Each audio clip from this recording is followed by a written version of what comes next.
menjadikan bantuan sosial menjadi realita? Tim TV One mengabarkan. Iya, pemerintah ini nampaknya sudah mengambil langkah tegas untuk memberantas judi online yang semakin mengkhawatirkan di wilayah Indonesia. Sudah dibentuk Satgas dan pemerintah rencananya akan memberikan bantuan sosial kepada korban judi online. Mungkin korban yang dimaksud adalah keluarga yang terdampak karena memang 80% dari pelaku judi online ini adalah menengah ke bawah. Betul. Akhirnya juga berdampak kepada kemiskinan keluarga. Kita akan membahas mengenai hal ini dengan narasumber yang sudah hadir di studio. Sudah ada Bang Habibur Rahman, Wakil Ketua Komisi 3 DPR RI. Assalamualaikum, selamat pagi Bang Habib. Ya, Assalamualaikum. Kemudian juga Pak Kiai Haji M. Khalil Nafis, Ketua MUI bidang dakwah dan juga ukhuwah. Selamat pagi Pak Kiai Haji. Selamat pagi.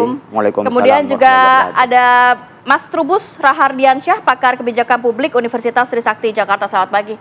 Pak Trubus, saya mau ke Bang Habib dulu. Bang Habib, ini juga menjadi perbincangan masyarakat di mana pemerintah nampaknya mau memberantas judi online, tapi kok ada embel-embel.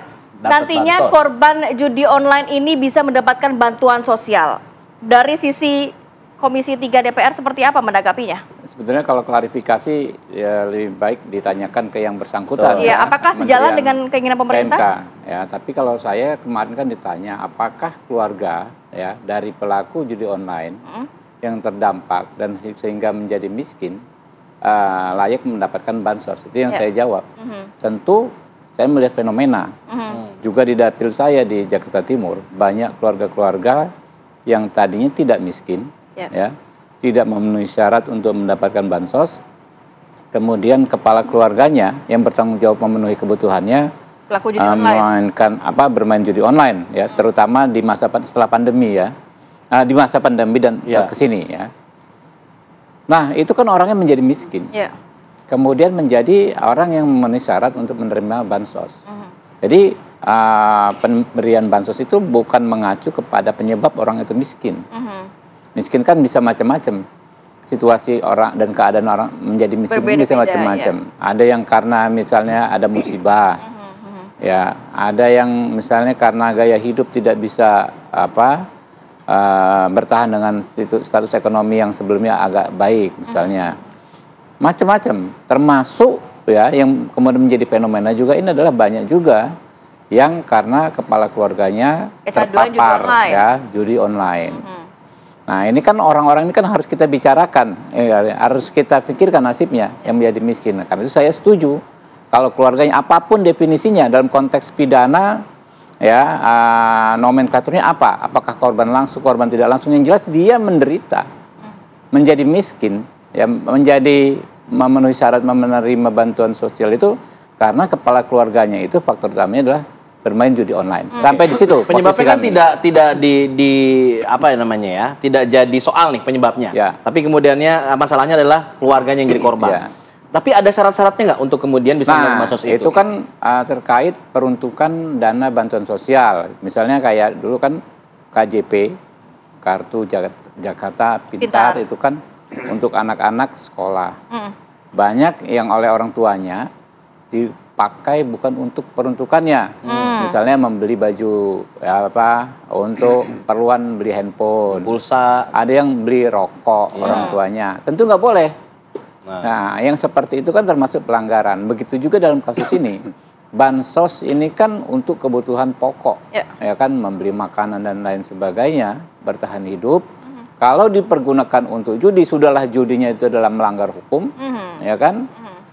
Menggunakan uang bansos tidak sesuai peruntukan juga berupa pelanggaran, sehingga harus dievaluasi yang seperti itu.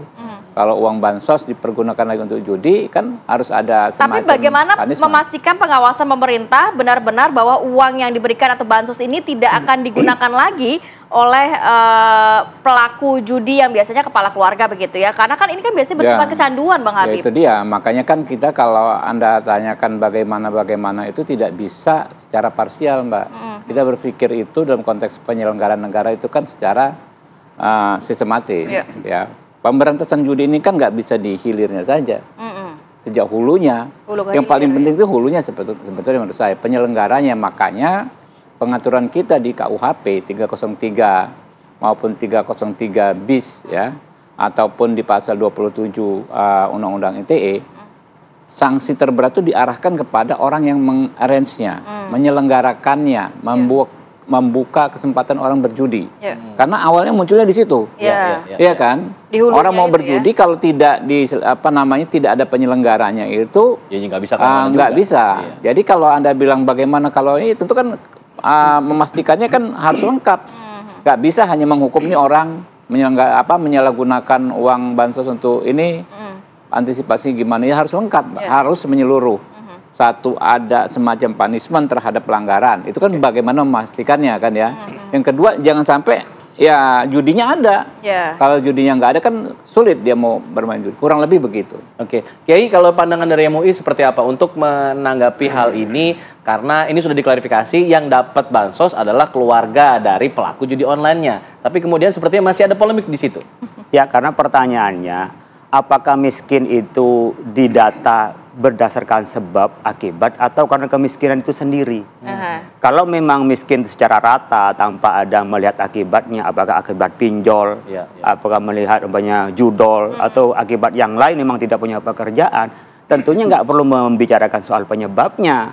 Maka siapapun yang miskin, Undang-Undang Dasar kita adalah dipelihara dan diatasi oleh pemerintah, bahasa mudahnya seperti gitu.